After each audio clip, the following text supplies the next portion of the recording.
Hey everybody, Dr. Dan here, and I want to talk to you about chapter 3, which is really long. So you're going to kind of struggle to get through this. It's really interesting, it truly is, but it's one of those chapters where you're going to keep flipping to the end saying, how much more do I have to read? But you need to get through it. It's important. Again, probably the best thing to do is look at my reading notes as you go through so you can understand or highlight what I think is important, what the significant things are, and I'll go through most of them. This video will be a little long, but I kind of want to highlight some of the big things about Greek thought because, when it comes to Western Civ, I would argue, Hebrew is really important, but Greek is probably the most important one.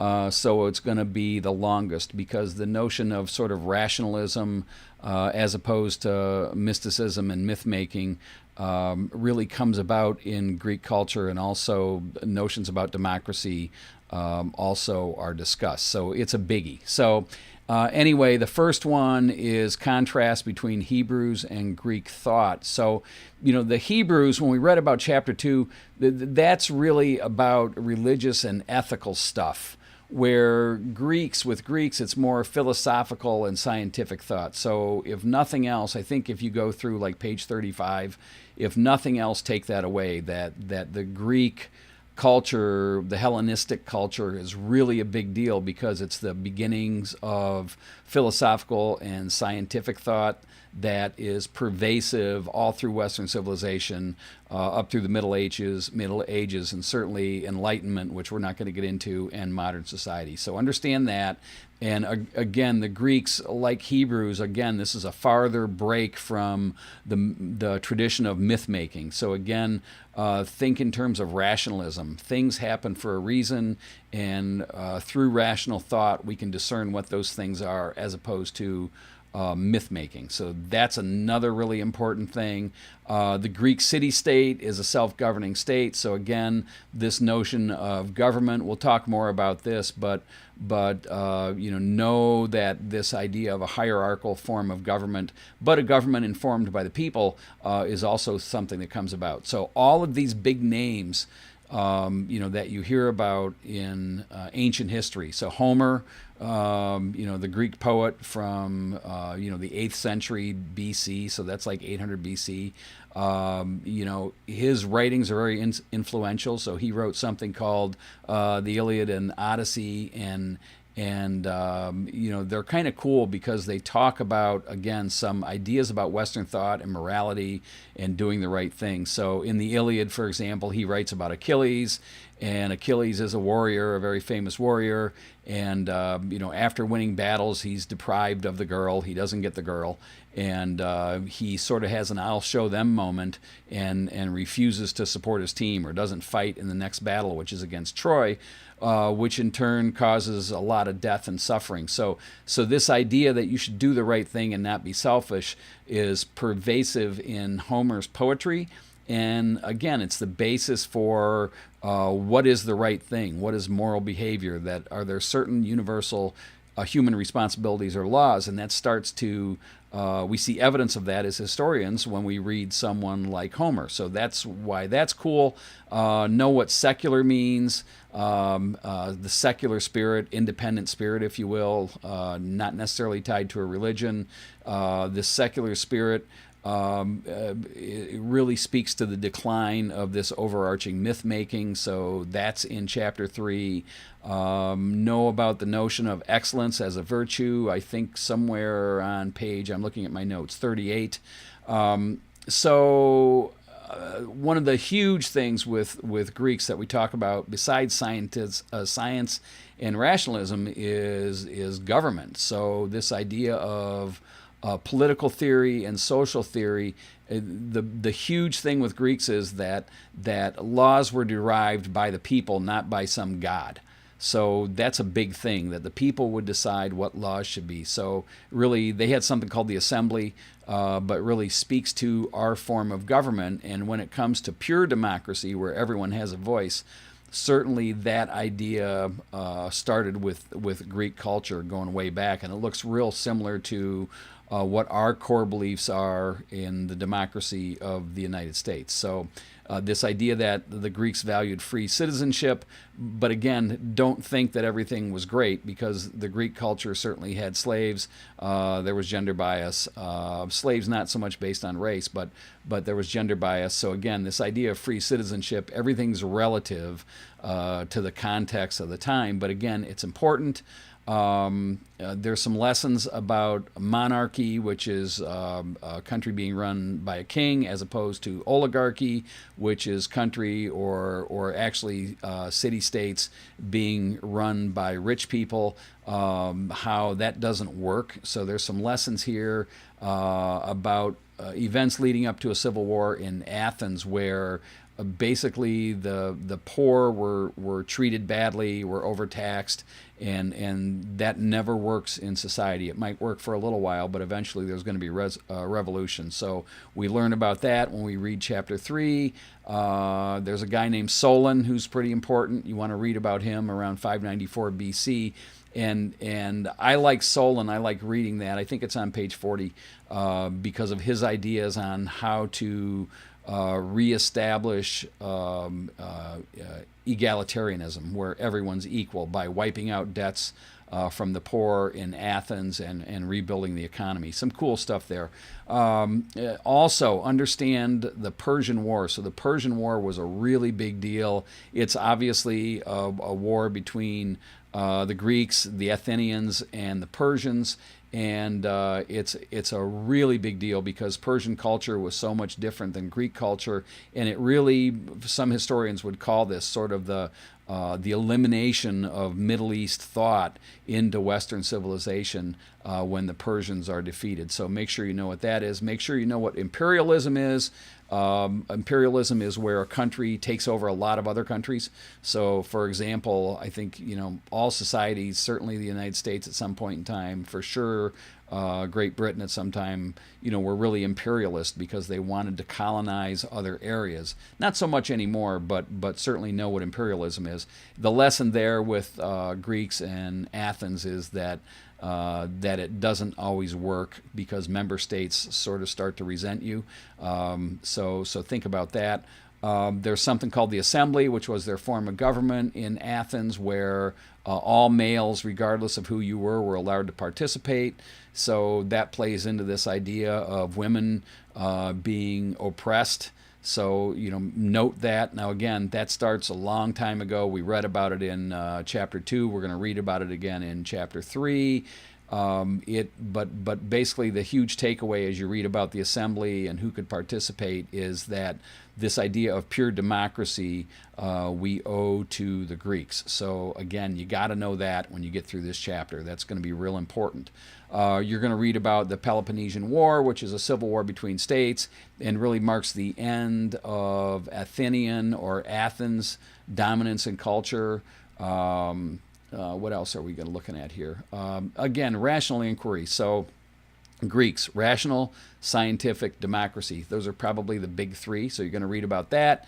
You're going to read about some people called sophists, which were basically radical teachers that went around trying to teach rationalism, but really they also taught the idea that it's also to disobey. They also taught civil disobedience.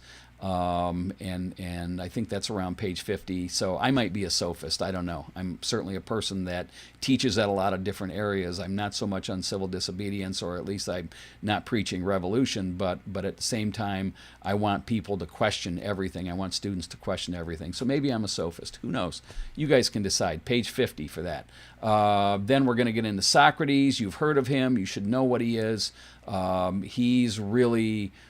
he's kind of like a sophist, but he wasn't so much if it feels good, do it, like the sophists were. He thought more about rationalism and that people should live in a rational way. But again, it didn't end well for Socrates because he's spreading this idea or these ideas about we should be rational and we shouldn't accept what our leaders are telling us. And eventually, he goes to court and he's forced to drink poison and dies. So didn't work out great for Socrates. So if you're going to go around preaching messages that the establishment doesn't like, you might have to end up drinking poison. Probably not, but just keep that in mind. That's Socrates. So the biggies here, Socrates, Plato, and Aristotle. So Socrates didn't write anything down. He was a great philosopher, great teacher. Plato was a student of Socrates. He did write everything down, and he was very influential. So I know you've heard these names before. So if you can't remember anything else, just know that Socrates, Plato, and Aristotle are these big Greek philosophers, and they're all important. Plato was a very influential philosopher. He had something called the theory of ideas, and he also talked about the just state, that this implication that there's a way for justice to be ingrained in government and in the state. So certainly Plato was another philosophical critical thinker. And the cool thing about Plato is, and maybe some of you can relate this to today, but he wrote something called the Republic, and he talked about the weaknesses of democracy, in that some cases our leaders are chosen by their wealth or their ability to advertise or their looks or their family name, and those weren't always the best people to lead. So, regardless of where you fall on our government today, I'm sure, if you're a Democrat or if you're a Republican, there are politicians that you think aren't good leaders because, they're only in because they're popular. And so it's cool to read the Republic and think about Plato and the fact that, way back, 2,000, 3,000 years ago, that he was thinking about this stuff. And Aristotle even more so. So Aristotle is sort of a student of Plato, and he was really grounded in rational thought. And so, he talked about excess in politics and how that politics should derive itself not only by the people, but everything politicians do should be for the good of society, for the good of people. And I think that as we look around, again, regardless of your political affiliation, we're always questioning if political decisions are made for the good of the people or not. So Aristotle, way ahead of his time. And this idea of Aristotelian, so if you hear me use this word, Aristotelian, it's like stuff Aristotle thought about. Aristotelian ethics were a balance between sort of rational and passionate, and his philosophy about living was, nothing in excess. So I think we've heard that before. If you want to sound like a really scholar, like really important, you can say stuff like Aristotelian, and people will go, ooh, this guy's really smart. It basically just means stuff that Aristotle said, so no big deal. We're going to read about Alexander the Great. So take a little time and check him out. I think it's on page 62 and 63, because Alexander the Great was cool. He's this young guy. I mean, I've always sort of framed him, I know other historians are going to cringe, but I've always kind of framed him as like a party animal, and a guy who could ride a horse, a great warrior. He died really young, like in his 30s. Some people speculate he died on a bender, from drinking too much. But was a really big deal. A young guy, good-looking young guy. At least that's the way art from the time portrays him. And he was cool because he was a warrior that spread Greek culture far and wide. But at the same time, he really believed in this notion of cultural blending. Like, he took a Middle Eastern wife. He wanted his troops to mix with other culture and marry into other cultures. So this idea of cosmopolitanism, so this idea that cultures should mix and it's okay, is really cool. It's something that I really believe in, and it's something that is really codified here in the U.S. through our immigration laws, where, that's probably a bad time to talk about immigration laws, but about this idea that we're a melting pot, an area where cultures can blend. That's cosmopolitanism. And again, I grew way up out in the country. I'm sure many of you have, where it wasn't so cosmopolitan. But again, this idea of blending of cultures and the richness of blending of cultures is something from Alexander the Great. So he's cool. You need to read about him.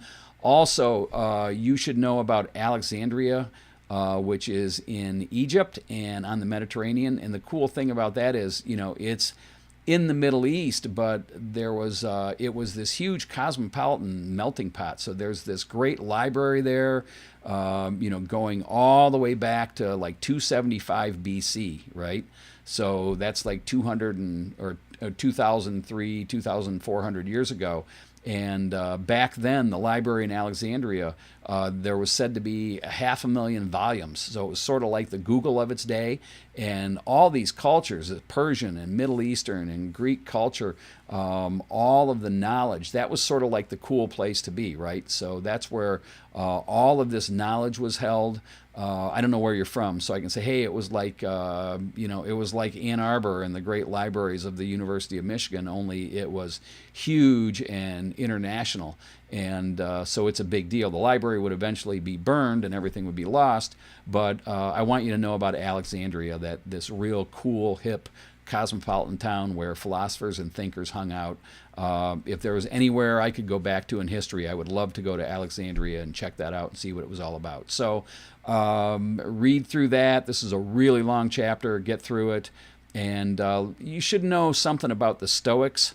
So if you want to skip to page 69, you're tired of reading, you want to get to the end, look through my notes, learn about the Stoics. I think you've heard this word stoicism before, kind of staying the course, staying brave and bold in a period of darkness. Stoicism, that's important. There was this group of people called Stoics, and really this idea that happiness ultimately came from discipline and reason. So check out the Stoics; they're important as well.